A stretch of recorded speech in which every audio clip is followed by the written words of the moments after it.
Haven Arrest Missionary Baptist Church presents Union Gospel Presses Sunday School Lesson number 12, Sunday, November 17, 2019.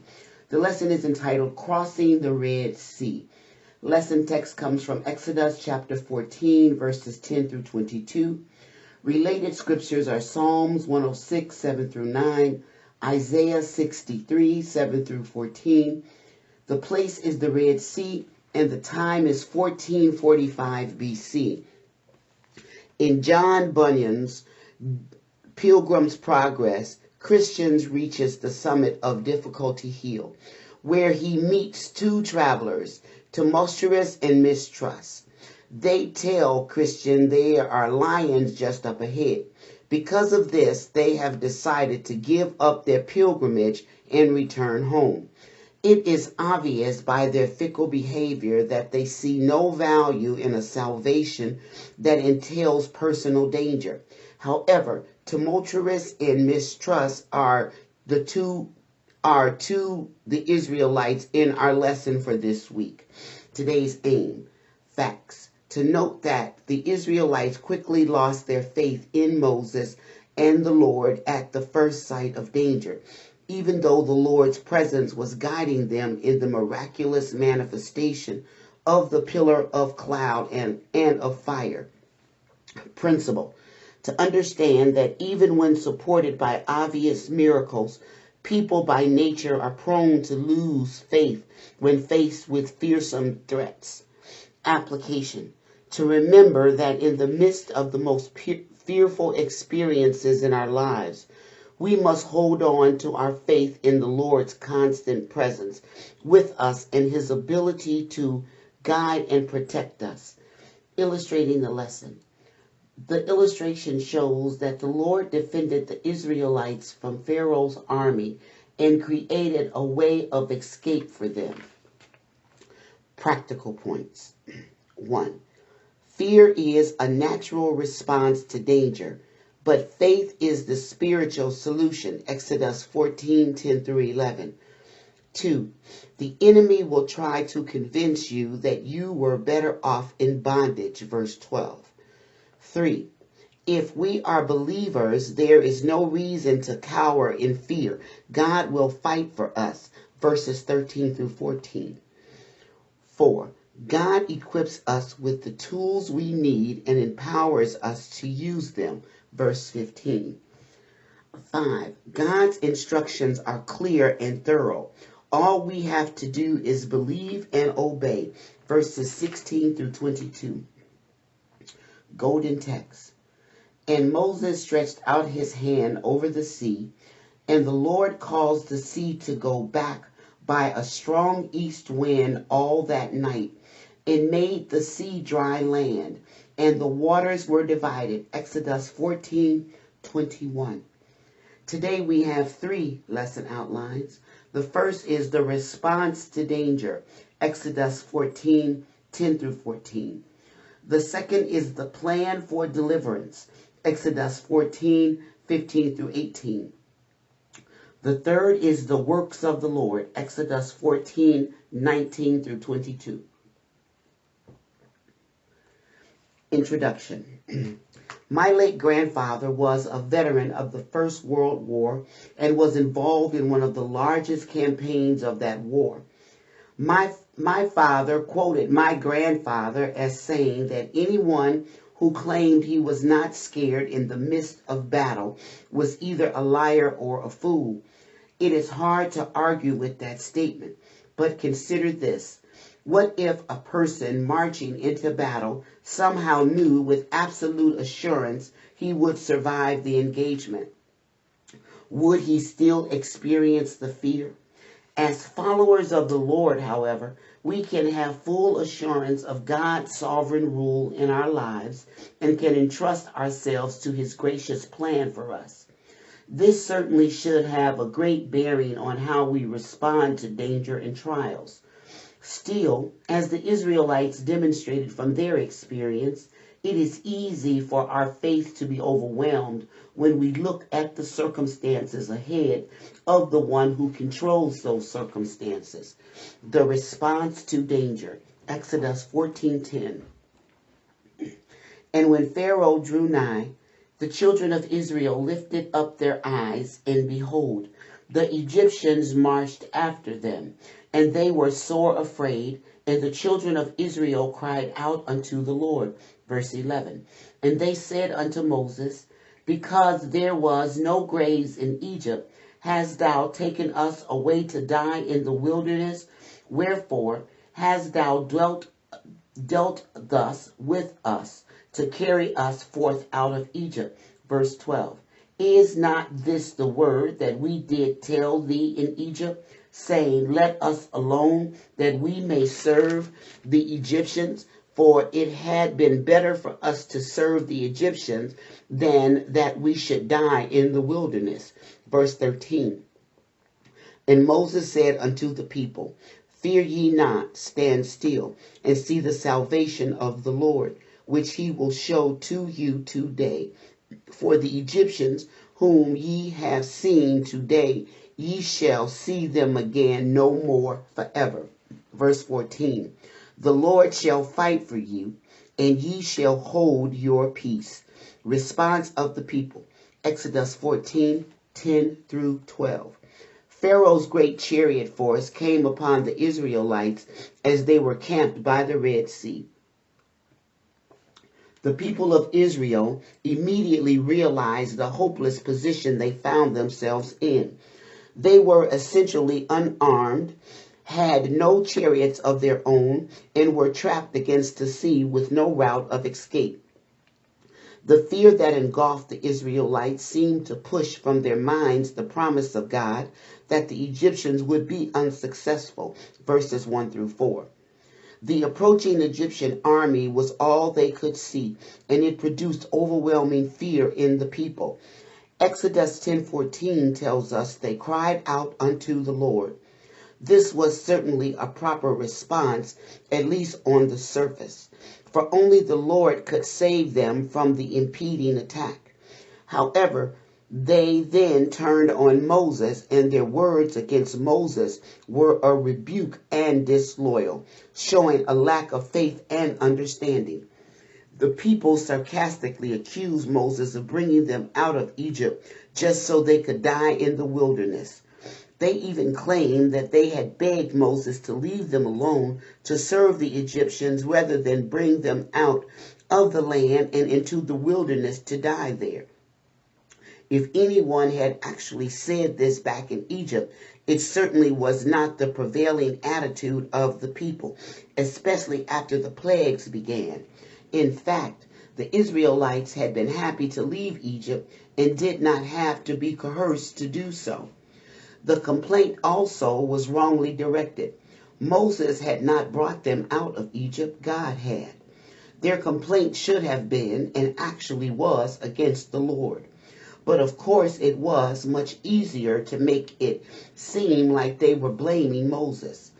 The remedy for a complaining spirit is giving thanks in everything. 1 Thessalonians 5:18. Yet the gratitude of the people was absent. It is amazing, though maybe not so surprising, that their complaint followed so soon after their deliverance and the instruction concerning the observation of Passover.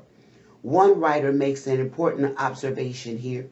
The reaction of the Hebrews is quite typical of those whose spiritual perspectives are those which are conditioned by the present alone. Without a historical consciousness of what God has done and a deep-rooted faith in what God will do, one is easily moved by the emotion of a given situation. The shallow responses of the Hebrews should be a warning to all of those who put all their emphasis on the present. Response of Moses, Exodus 14:13 through 14. Moses' reaction to the situation stands in marked contrast to that of the multitude.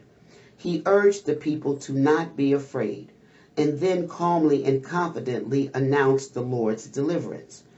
Apparently, the Lord had not told Moses the specific means by which he would deliver the people, but Moses had complete confidence that the Lord would do so. The Lord was the one who had directed his people to this place, and he would not abandon them there. He had promised to bring them into the land of Canaan, and that is what he would do. God would bring their salvation, verse 13, or deliverance. The people were simply to stand still and see what he would do. To stand still here means to stand firm without fleeing. The instruction in verse 14 to hold your peace or be quiet is to be struck dumb with amazement. The Israelites had been fidgeting and complaining, and God had had enough of it. The Egyptians they saw as such a great threat that day would never be seen alive again, for the Lord would fight for his people, and the Egyptians would meet their doom. It is interesting to contrast the attitudes of Moses and the people. Moses had been fearful and lacking in faith, Exodus 4:1, 5:21 through 23.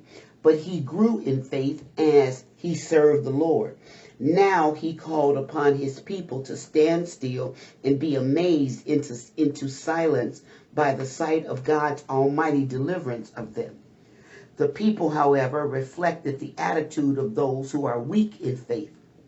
Such people often blame God for the uncomfortable situations in their lives. They are short-sighted and cannot look beyond the present, and they take God's blessings for granted. Indeed, the Israelites probably expected an easy journey when they left Egypt. God's way is not normally the easy way, but a difficult path that develops faith in him. The plan for deliverance, verse 15. And the Lord said unto Moses, Wherefore criest thou unto me? Speak unto the children of Israel that they go forward. Verse 16. But lift thou up thy rod, and stretch out thine hand over the sea, and divide it. And the children of Israel shall go on dry ground through the midst of the sea. Verse 17. And I, behold, I will harden the hearts of the Egyptians, and they shall follow them. And I will get me honor upon Pharaoh, and upon all his host, upon his chariots, and upon his horsemen. Verse 18. And the Egyptians shall know that I am the Lord, when I have gotten me honor upon Pharaoh, upon his chariots, and upon his horsemen. The Israelites' role, Exodus 14:15. We do not know exactly what Moses was praying for, but it seems to have been for clear direction on what to do. The Lord told him it was now time to stop praying and follow his clear directions. First, the Lord told Moses to tell the people to go forward, verse 15. They were to move forward in faith, trusting that the Lord was about to make a way for them to be delivered from the troubles they were so afraid of. They had assumed there was no place to go, but the Lord had a unique route for them to take, one they could have anticipated, one they could have not have anticipated. They were to gather their belongings and animals and prepare to move on. Moses' role, Exodus 14:16. The Lord's role for Moses in the deliverance was to lift his rod over the sea and divide it. Moses' rod or staff symbolized God's power and presence, and reminding all concerned that it was not Moses, but God who performed the supernatural. The rod had been employed in the first two plagues, 7:19 through 20, 8:5 through 6, both of which had involved water. Now it would be used as God divided the water, 14:16. The Israelites would then go through the midst of the sea on dry ground, verse 16. This revealed God's miraculous means of deliverance to Moses and the people. God himself would make the way of escape from a seemingly impossible situation. The Lord's role, Exodus 14:17 through 18. The Lord would also harden the hearts of the Egyptian army so that they would follow the Israelites into the sea. This would be necessary, for as we can imagine, the Egyptians would be struck by fear and awe at the sight of the miracle being enacted before them and be naturally hesitant to pursue the Hebrews through the channel in the sea. The result of their following the fleeing Israelites through the sea would be the destruction of Pharaoh's chariot army. The Lord did not specify how this destruction would take place, though it might be implied. But as a result of overthrowing Pharaoh and the Egyptians, the Lord would gain glory for himself, and the Egyptians would know that he is the true Lord and God of all. The Egyptian people and their gods had been humiliated by the plagues and forced to let the Hebrew slaves go free. The mighty Egyptian army, however, was still intact. Their defeat by supernatural means would be the final blow. It would force Egypt to acknowledge the Lord as the omnipotent, eternal God of all the universe. The divine plan for Israel's deliverance would affirm Moses as God's chosen leader of the people. No doubt this is part of the reason Moses was to raise his staff over the water. The plan would also demonstrate that God alone was their deliverer. They would not be saved by military might or human schemes. Finally, the plan would remind the people that the work was God's. They needed only to move forward in faith. The works of the Lord. Verse 19. And the angel of God, which went before the camp of Israel, removed and went behind them. And the pillar of the cloud went from before their face and stood behind them. Verse 20. And it came between the camp of the Egyptians and the camp of Israel. And it was a cloud and darkness to them, but it gave light by the night to these, so that the one came not near the other all the night. Verse 21. And Moses stretched out his hand over the sea, and the Lord caused the sea to go back by a strong east wind all that night, and made the sea dry land, and the waters were divided. Verse 22. And the children of Israel went into the midst of the sea upon the dry ground, and the waters were a wall unto them on their right hand and on their left, moving the cloud. Exodus 14:19 through 20. The intervention of God became immediately evident when the pillar of cloud moved to a place between the Israelites and the Egyptian army. The pillar is identified here with the angel of God. This evidently is another reference to the physical manifestation of God's presence. Chapter 3, verse 2. The Lord is now seen as not only being Israel's guide, but also her protector. The pillar kept the Egyptians at bay and in darkness throughout the night, as the side of the pillar that faced them was dark. However, the side facing the people of Israel gave light to them throughout the night, parting the water. Exodus 14:21 through 22. As instructed by the Lord, Moses stretched out his hand over the sea. We can, of course, be sure he held forth his staff as he did so. Verse 16. This action provided a visible motion to reassure him and those watching that the power of an invisible God was at work. Though Moses obeyed God's instruction, it was the Lord who caused the sea to divide. He did this through a strong east wind that blew all night, dividing the waters and making the exposed seabed dry. We should not think that there was anything natural about this wind. No natural wind could accomplish this marvel described in the Bible. This was a special wind sent by God that divided the waters and dried the bottom of the sea, so the people could cross through the sea to the other side. All naturalistic explanations of this miracle are futile and usually require the reader to imagine a shallow marsh dried up by a strong wind. This does not match the biblical description and certainly does not give the Lord the kind of honor he deserves for the genuine miracle he displayed. That this wind was supernatural is further evident in that the seabed was immediately dried. This would have been necessary for the entire multitude to make the crossing in a single night. Verse 24. They only had about 8 hours to walk the entire distance. Exodus 14:22 tells us that the children of Israel went into the midst of the sea upon the dry ground. It also describes the waters standing as walls on the left and right. Thus, a channel through the sea was opened. This was no narrow channel, however, for some 2 million people or more to cross during the nighttime hours would have required a very broad path. The waters to each side of the channel are described as walls of water. They must have towered over the people, for they were pushed back quite some distance and were deep enough to drown the Egyptian charioteers.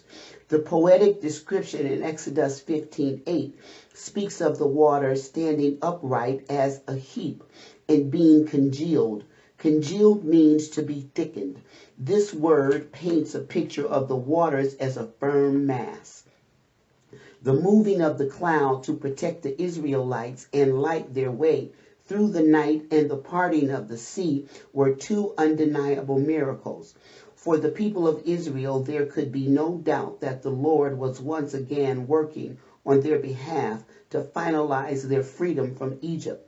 For the Egyptians, there could be no doubt that the God of the Hebrews was again working in miraculous ways that their own gods could not match. They had little choice but to acknowledge him as the all-powerful God. There are lessons we can learn from these verses in Exodus 14. First, the passage illustrates once again that God does not lead his people into situations that are hopeless. He was the one who had clearly led the Israelites to the place by the sea. From all outward appearances, there was no way to escape the oncoming Egyptians. But with God, there is always a way. Like the Israelites, we need only trust God and remain faithful to him. Second, we are reminded that God's blessings do not guarantee faithfulness. Israel experienced multiple blessings and witnessed God's miracles, yet their faith was weak and easily smothered by circumstances. We must never take God's blessings for granted. Finally, we should note that God's purpose for us and in everything we experience is his glory and honor. Questions. 1. How did the Israelites react when they saw the Egyptians? 2. With what did the people charge Moses? 3. Of what did Moses assure the people? 4. What did Moses tell the people to do? 5. What is meant by the Lord's instruction to the people to go forward? Exodus 14:15. 6. What role did the Lord assign to Moses in the deliverance? 7. Why did the Egyptians follow the Israelites into the sea? What happened to the army? 8. What was the pillar of cloud and with what was it identified? 9. What role did the pillar play in Israel's deliverance? 10. What means did the Lord use to part the water? This concludes the Sunday School lesson for Sunday, November 17th, 2019. Thank you for listening. God bless.